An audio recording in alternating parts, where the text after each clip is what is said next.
Education system, शिक्षा व्यवस्था किसी भी देश की रीढ़ की हड्डी होती है, बैकबोन होती है। अगर किसी इंसान की रीढ़ की हड्डी कमजोर है तो वो इंसान कभी अच्छी ग्रोथ नहीं कर पाएगा, अच्छे से चल नहीं पाएगा। किसी भी देश की अच्छी ग्रोथ के लिए ये जरूरी है कि उसकी शिक्षा व्यवस्था मजबूत हो, उसकी शिक्षा व्यवस्था उसकी टॉप प्रायोरिटी हो।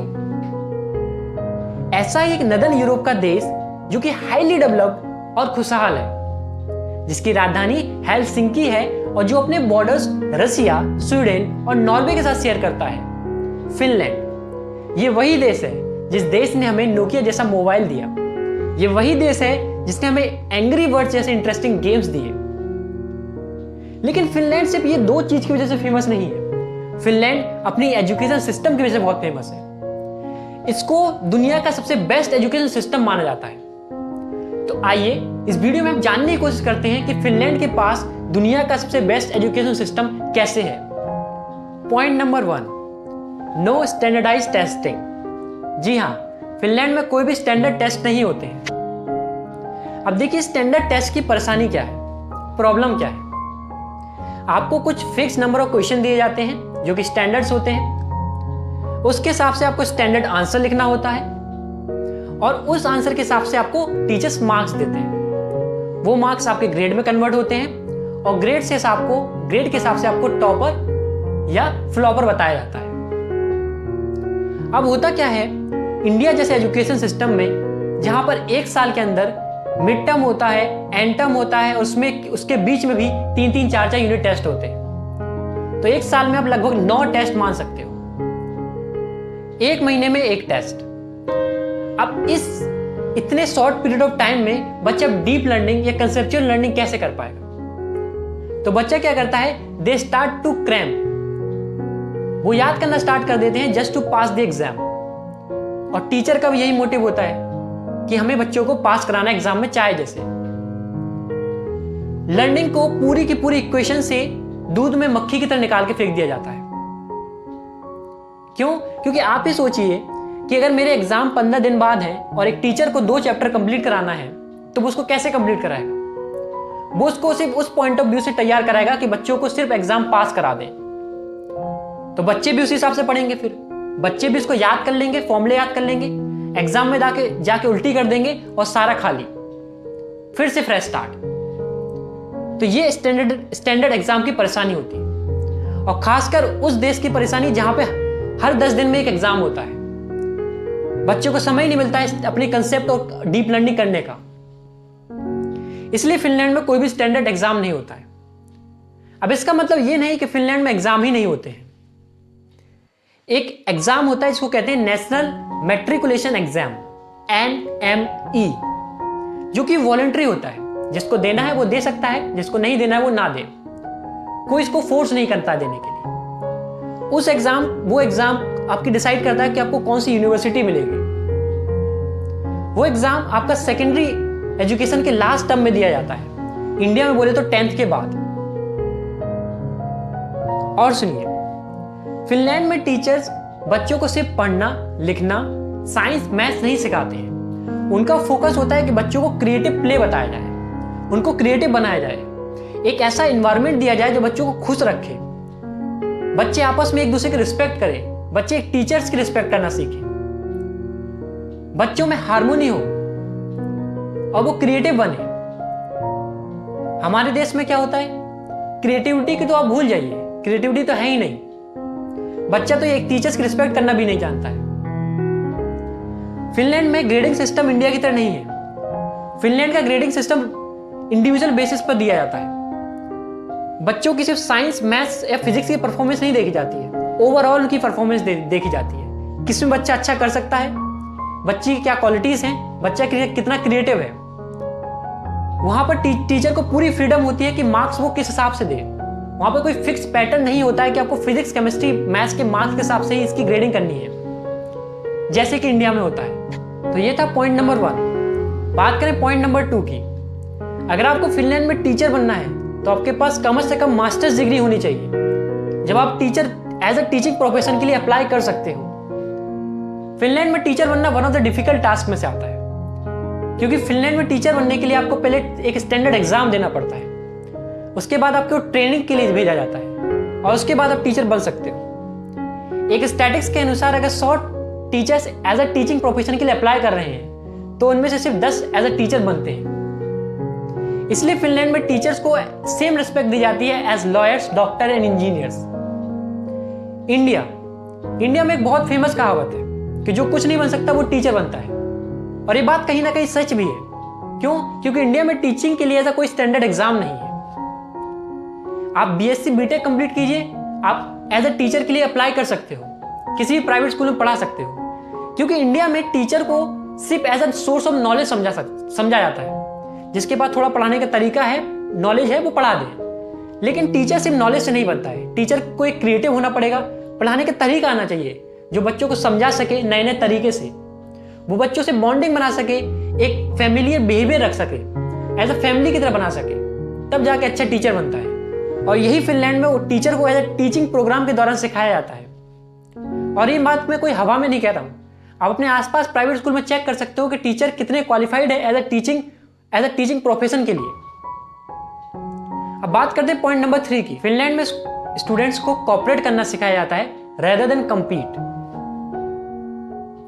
जहां एक और इंडिया और दुनिया भर के एजुकेशन सिस्टम डार्विन थ्योरी पर बेस्ड है। डार्विन थ्योरी क्या कहती है? Survival of the fittest. जो सबसे अच्छा होगा वही एजुकेशन सिस्टम में सर्वाइव कर पाएगा, और जो वीक होगा उसको निकाल के फेंक दिया जाएगा। फिनलैंड में इसका उल्टा है। एक बड़ी फेमस राइटर थे सेमिली, उनने कहा था कि रियल विनर्स नेवर कम्पीट, और फिनलैंड इसी थ्योरी को मान के चलता है। फिनलैंड में top school, top teachers, top student जैसा कुछ रैंकिंग नहीं है। फिनलैंड में सब एक है। अगर आप एक अच्छे स्टूडेंट हो तो आपका काम होगा जो आपसे वीक स्टूडेंट है उसके साथ कोऑपरेट करें, उसको समझाएं, ना कि उसके साथ कंपीट करें। इंडिया में क्या होता है? घोड़ों की रेस होती है, इधर उधर से पट्टी बांध दी जाती है ताकि इधर उधर ना देख पाए। आपका दोस्त गिर रहा है, आपका कोई और गिर रहा है, आगे गिर रहा है, पीछे गिर रहा है, कोई फर्क नहीं पड़ता। क्यों? क्योंकि हमें जीतना है, हमें कंपीट करना है, हमें कोऑपरेट नहीं करना है। इसलिए फिनलैंड का education system one of the top education system में से आता है। पॉइंट नंबर 4, फिनलैंड में बेसिक्स को प्रायोरिटी दी जाती है। जहां एक और इंडिया और तमाम दुनिया की कंट्रीज इस बात पर फोकस करती हैं कि बच्चों के साइंस और मैथ्स के मार्क्स कैसे इंक्रीज किए जाएं, वही फिनलैंड इस बात पर फोकस करता है कि बच्चों को एक हैप्पी लर्निंग एनवायरनमेंट कैसे दिया जाए, बच्चे खुश कैसे रहें, बच्चों को एक होलिस्टिक एनवायरनमेंट कैसे दिया जाए। बच्चों में ब्रदरहुड बढ़ाने की कोशिश की जाती है, हार्मोनी, इंटीग्रिटी बढ़ाने की कोशिश की जाती है। और ये कोई नई बात नहीं है, ये हमारे यहाँ भी हुआ करता था जब हमारे पास गुरुकुलम सिस्टम हुआ करता था। गुरुकुलम में बच्चों को सिखाया जाता कि एक दूसरे से कोऑपरेट कैसे करें, एक दूसरे की मदद करना सिखाया जाता था, टीचर्स की रिस्पेक्ट करना सिखाया जाता था, भाईचारे के साथ रहना सिखाया जाता था। और यही कारण है फिनलैंड वर्ल्ड हैप्पीनेस इंडेक्स में हमेशा नंबर 1 पर रहता है। क्यों? क्योंकि जिस देश के बच्चे खुश रहेंगे उस देश के माँ बाप खुश रहेंगे, और जिस देश के माँ बाप खुश रहेंगे वो ओवरऑल पूरा देश खुश रहेगा। बात करते हैं अपने प्यारे भारत की, तो हमारा प्यारा भारत वर्ल्ड हैप्पीनेस इंडेक्स में 144 नंबर पे आता है आउट ऑफ 153 कंट्रीज। भारत में हर एक घंटे में एक बच्चा सुसाइड करता है। भारत में एक दिन में 28 बच्चे सुसाइड करते हैं। क्यों? क्योंकि भारत में खुश रहना नहीं सिखाया जाता, बच्चों को कंपीट करना स्टार्ट किया जाता है। घोड़ों की दौड़ में दौड़ाया जाता है बिना इस बात को देखे कि बच्चा खुश है कि नहीं है। बच्चों की क्रिएटिविटी उससे छीन ली जाती है, बच्चों की क्वालिटीज, हॉबीज को पता ही नहीं होती है, बच्चा कभी खुश नहीं रह पाता। यही कारण है फिनलैंड के पास वर्ल्ड का बेस्ट एजुकेशन सिस्टम है। बात करते हैं पॉइंट नंबर 5 की, नो प्राइवेट स्कूल्स। जी हाँ, फिनलैंड में कोई भी प्राइवेट स्कूल्स नहीं है, और हैं तो नाम मात्र के। जहां सारे के सारे स्कूल गवर्नमेंट फंडेड या गवर्नमेंट स्कूल्स हैं। अब इस बात को गौर से समझिए कि एक समाज में स्कूल की क्या भूमिका होती है। एक समाज में स्कूल का रोल होता है कि जो भी सामाजिक इनइक्वालिटीज हैं, इकोनॉमिक इनइक्वालिटीज हैं, उसे कम किया जाए। लेकिन भारत जैसे देश में आज के समय पर शिक्षा एक व्यवसाय बन चुका है, जहां एक और अमीर के बच्चे तो अडानी अंबानी के प्राइवेट स्कूल में पढ़ रहे हैं, मिडिल क्लास का बच्चा कोई ना कोई प्राइवेट स्कूल में पढ़ ही रहा है। जो बच्चे गरीब हैं, जिनके माँ बाप के पास उतना पैसा नहीं है, कहाँ पढ़ाएंगे बच्चों को? गवर्नमेंट स्कूल्स में। और भारत के गवर्नमेंट स्कूल की हालत तो अब अच्छे से जानते हो, ना तो सही टीचर है, ना ही अच्छी फैसिलिटीज है, तो आप ही सोच के बताइए वो बच्चे उन बच्चों से कैसे कम्पीट करेंगे जो इतने बड़े बड़े प्राइवेट स्कूल्स में पढ़ रहे हैं। क्या एक इनइक्वालिटीज क्रिएट नहीं हो रही है इकोनॉमिक और सोशल की बेसिस पर? इसीलिए फिनलैंड में कोई भी प्राइवेट स्कूल्स नहीं है। अब आप सोचिए, जब जिस देश में प्राइवेट स्कूल्स नहीं होंगे, सारे के सारे गवर्नमेंट फंडेड स्कूल्स होंगे, उस देश पे एक अमीर का बच्चा, बिलियनर का बच्चा और एक गरीब का बच्चा क्या सेम स्कूल और सेम सीट पे नहीं पढ़ेगा? उससे क्या होगा? उन दोनों को एक दूसरे की समझ आएगी, वो एक दूसरे से बॉन्ड बनाएंगे, उन दोनों में भाईचारा बढ़ेगा, एक इंटीग्रिटी बढ़ेगी। इस देश से सोशल और इकोनॉमिक इनइक्वालिटीज कम होंगी। क्योंकि फिनलैंड में पब्लिक स्कूल्स हैं, इसलिए वहां पे चाहे आप अमीर हो चाहे गरीब हो, आपको एजुकेशन फीस नहीं देनी पड़ती है। अगर आपको कोई नई चीज सीखनी है, मान लीजिए मुझे डांस सीखना है, मुझे म्यूजिक सीखना है, मुझे आर्ट सीखनी है, तो जितने भी इंस्टीट्यूट इस कोर्स को ऑफर करते हैं वहां गवर्नमेंट आपको सब्सिडी देती है। वहां पर हेल्थ केयर में आपको सब्सिडीज मिलती है। वहां पर जितनी भी चीजें हैं जो बच्चों की बेनिफिशियल, वहां कहीं ना कहीं उनको सब्सिडीज मिलती हैं। एक बात को बताकर आप शायद हैरान हो जाएंगे कि फिनलैंड का एक उद्देश्य है कि वहां का कोई भी बच्चा अछूता न रह जाए। जब बच्चा वहां पर पैदा होता है तो उस बच्चे को एक मैटरनिटी किट दी जाती है। उस किट में बच्चे से रिलेटेड हर एक चीज होती है। उसके कपड़े होते हैं, उसके चाइल्ड केयर प्रोडक्ट होते हैं, उसके नैपकिन होते हैं, उसके टॉवल्स होती हैं। उनका ये मानना है कि चाहे एक अमीर का बच्चा हो चाहे गरीब का बच्चा हो, हमारे सारे एक हैं और सारों को हम सेम एंड इक्वली ट्रीट करेंगे। और यही कारण है कि आज के समय में फिनलैंड के पास 100% लिटरेसी रेट है और यही कारण है फिनलैंड दुनिया का सबसे बेस्ट एजुकेशन सिस्टम में से आता है। पॉइंट नंबर 6, फिनलैंड में एक औसतन बच्चा लेट स्कूल जाना स्टार्ट करता है। फिनलैंड में एक औसतन बच्चा 7 साल की उम्र के बाद स्कूल जाता है। उससे पहले 1 साल का किंडरगार्टन जाता है, जो कि स्कूलिंग नहीं होती है, जहां बच्चों को सिर्फ खेलना सिखाया जाता है। फिनलैंड की सरकार का मानना है कि एक बच्चे को बच्चा ही रहने दो, let a kid be a kid. बच्चे की उम्र खेलने की होती है, नई नई हॉबीज को सीखने की होती है, क्रिएटिव बनने की होती है, ना कि पढ़ाई के प्रेशर में दब के सिर्फ पढ़ने की होती है। भारत जैसे एजुकेशन सिस्टम में जब कोई बच्चा पैदा होता है तो उसके माँ बाप पैदा होते ही उसे 1 2 3 पढ़ाना स्टार्ट कर देते हैं, ABCD पढ़ाना स्टार्ट कर देते हैं। बच्चा भी सोचता होगा कि यार सही से सांस तो लेने दो, इससे भी मन नहीं भरता है तो बच्चों को ट्यूशन लगा देते हैं। 5-6 घंटे बच्चा स्कूल से पढ़ के आ रहा है, 2 घंटे ट्यूशन जाएगा, कहां से क्रिएटिव बनेगा, कहां से हॉबीज सीखेगा? डांस म्यूजिक आर्ट्स की हॉबीज तो खत्म हो जाती है। बच्चों को ये नहीं पता होता है मुझे क्या पसंद है क्या पसंद नहीं है, सिर्फ गधों की तरफ पढ़े जा रहे हैं और पढ़े जा रहे हैं। शायद तभी हमारे देश में क्वालिटीज की कमी है, इसलिए क्वांटिटीज में हम इंजीनियर्स प्रोड्यूस करते हैं, डॉक्टर्स प्रोड्यूस करते हैं। क्वालिटीज आएगी कहां से?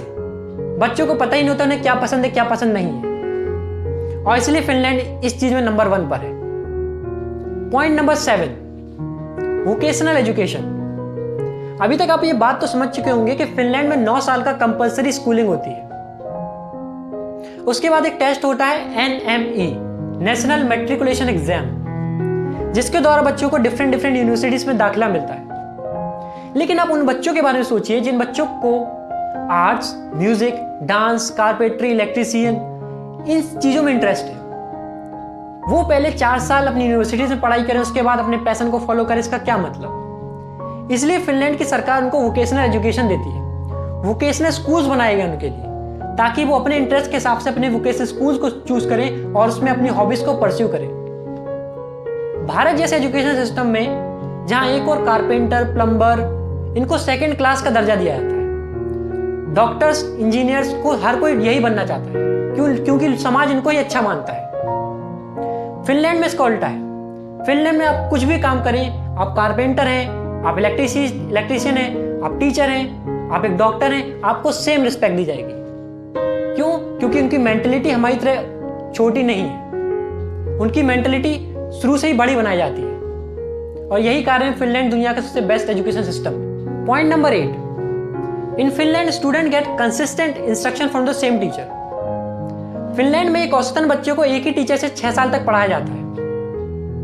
इससे होता क्या है, जब कोई बच्चा एक टीचर से 6 साल तक पढ़ेगा तो वो टीचर उस बच्चे को खुली किताब की तरह पढ़ लेगा।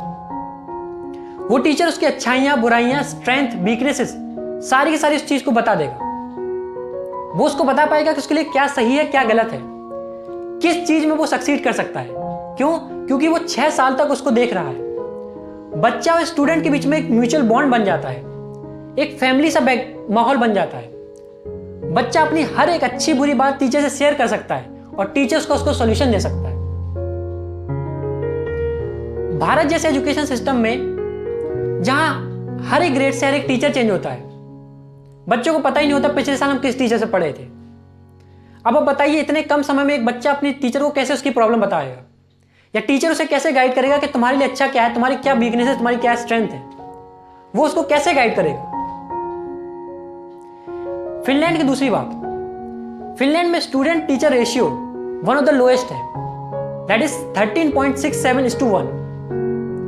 इंडिया में यही रेशियो 32:1 है, और अगर ग्राउंड लेवल की बात की जाए तो शायद इससे ज्यादा ही होगा। Point number 9, in Finland student get the more relaxed atmosphere. According to report of OECD, student of the Finland get the least amount of homework as compare to the rest of the world. इतना कम homework मिलता है कि बच्चे आधे घंटे में अपना होमवर्क कंप्लीट कर देते हैं, जो कि नाम मात्र का है। और चूंकि उनके पास कोई ट्यूटर्स नहीं होता है, तो जितना भी फ्री समय होता है सारा का सारा अपनी हॉबीज को देते हैं, क्रिएटिव एक्टिविटीज को देते हैं। किसी को डांस पसंद है, किसी को म्यूजिक पसंद है, किसी को आर्ट्स पसंद है, किसी को पढ़ना पसंद है, किसी को लिखना पसंद है, किसी को फिजिकल एक्टिविटीज पसंद है, तो उसमें अपना ज्यादा से ज्यादा समय लगाते हैं। फिनलैंड में एक औसतन बच्चा 2 लैंग्वेज से ज्यादा लैंग्वेज बोलता है, और ज्यादातर बच्चे 3 लैंग्वेज से ज्यादा लैंग्वेज बोलते हैं, जिसमें English, Russian, Sweden, Norway, Denmark जैसी भाषाएं शामिल हैं। फिनलैंड में एक स्कूल 20 से 21 घंटे से ज्यादा नहीं खुलता है एक हफ्ते में। एक दिन की बात करें तो 3 से 4 घंटे, उसमें भी 1 से आधे घंटे का रेसेस मिलता है, क्योंकि वहां के एजुकेशन मिनिस्टर का मानना है कि जितना दिमाग ज्यादा रिलैक्स होगा उतनी अच्छी परफॉर्मेंस निकल के आएगी बच्चों से। और यही कारण है कि फिनलैंड के पास दुनिया का बेस्ट एजुकेशन सिस्टम है। अब आप इस बात को जानने की कोशिश करते हैं कि ये जो एजुकेशन सिस्टम इतना बढ़िया बना है इनका, इससे बच्चों के रिजल्ट पर क्या फर्क पड़ता है। इतना अच्छा एजुकेशन सिस्टम का कुछ ना कुछ तो पॉजिटिव इंपैक्ट होगा स्टूडेंट पर। तो आइए उसको एनालाइज करते हैं। फिनलैंड में 66% बच्चे कॉलेज जाते हैं, जो कि पूरे यूरोपियन यूनियन के देशों में हाईएस्ट नंबर पे आता है। फिनलैंड में 93% बच्चे ग्रेजुएट होते हैं कॉलेज या वोकेशनल स्कूल से, जो कि वन ऑफ द हाईएस्ट है। एक एग्जाम होता है, इसको बोलते हैं PISA, program for international student assessment, जो कि OECD द्वारा कंडक्ट किया जाता है। इसमें स्टूडेंट को साइंस और मैथ्स का पेपर करना होता है, जिसके हिसाब से उनको मार्क्स दिए जाते हैं और उसके हिसाब से उनकी कंट्रीज की रैंकिंग डिसाइड की जाती है। फिनलैंड लगातार 10 साल से टॉप 10 के अंदर आ रहा है। बात करें हमारे प्यारे भारत की, तो या तो हमारा भारत कभी एग्जाम देता नहीं है, और जिस बार देता है उसकी रैंकिंग आती है 74th नंबर आउट ऑफ 75, सिर्फ किर्गिस्तान से ऊपर। और ये तब सिचुएशन जब हमारे देश का सबसे लिटरेट स्टेट तमिलनाडु जैसे स्टेट इसमें पार्टिसिपेट करते हैं, उसमें भी केंद्रीय विद्यालय नवोदया के बच्चे इसमें पार्टिसिपेट करते हैं। तो आप जान सकते हो कि इस एजुकेशन सिस्टम के कितने फायदे हैं। लास्ट में मैं अपना कंक्लूजन देना चाहूंगा, कुछ ऐसी बातें बताना चाहूंगा जो हमारे देश को भी अप्लाई करनी चाहिए। हम हमेशा अपनी गवर्नमेंट को क्रिटिसाइज करते हैं कि हमारे देश में सोशल इनइक्वालिटीज हैं, इकोनॉमिक इनइक्वालिटीज हैं, डिस्क्रिमिनेशन है, कास्ट के बेसिस पर, क्रीड के बेसिस पर, कलर के बेसिस पर, रेस के बेसिस पर। लेकिन हम ये भूल जाते हैं कहीं ना कहीं हम इसके जिम्मेदार हैं। अगर हम अपने बच्चों को अच्छे से एजुकेशन देंगे, अच्छे से पढ़ाएंगे, तो ये सारी की सारी इनइक्वालिटीज आपको मजाक लगेंगी, क्योंकि एजुकेशन आपको सही और गलत का रास्ता दिखाती है। एजुकेशन आपका थॉट और ओपिनियन को डेवलप करने में मदद करती है। जिस दिन हमारी साक्षरता लिटरेसी रेट 79.9%, 99.9% हो जाएगी, उस दिन हमारे समाज में जो हिंदू मुस्लिम से हमें देश में डिवाइड किया जाता है, जो कलर के बेसिस पे हमें डिवाइड किया जाता है, जो क्रीड के बेसिस पे डिवाइड किया जाता है, कास्ट के बेसिस पे डिवाइड किया जाता है, वो अपने आप खत्म हो जाएगा। क्योंकि हम खुद समझने लगेंगे, हम दूसरों के बहकावे में नहीं आएंगे, हम अपने थॉट्स को डेवलप करेंगे, हम बैलेंस्ड ओपिनियन रखेंगे। और सारे के सारे डेवलप देश में देखिए एक चीज कॉमन होती है, वो इनकी एजुकेशन लेवल। उनकी literacy rate one of the highest होती है, इसलिए वो डेवलप्ड है। ऐसा नहीं है कि हम कुछ कर नहीं रहे हैं या गवर्नमेंट हमारी कुछ कर नहीं रही है। हमारी गवर्नमेंट हाल फिलहाल में न्यू एजुकेशन पॉलिसी लेके आई है, जो कि उस इंडस वैली सिविलाइजेशन से जो चल रही है एजुकेशन, उसको कहीं ना कहीं कम करेगी। कहीं ना कहीं नई तरीके लाएंगे पढ़ाने के, नई स्ट्रीम सिलेक्शन देगा हमें, जो हमें पसंद है हम वो ले पाएंगे, हम वोकेशनल एजुकेशन सीख पाएंगे, कहीं ना कहीं क्रिएटिविटी के लिए थोड़ी बहुत जगह बनेगी और इस हिसाब से हमारा देश कहीं ना कहीं लिटरेसी रेट में आगे बढ़ेगा और जब लिटरेसी रेट में आगे बढ़ेगा तो अपने आप हमारा डेवलपमेंट होगा। तो बस आज के लिए इस वीडियो में इतना ही। मिलते हैं अगली वीडियो में किसी और इंटरेस्टिंग टॉपिक के साथ। तब तक के लिए जय हिंद।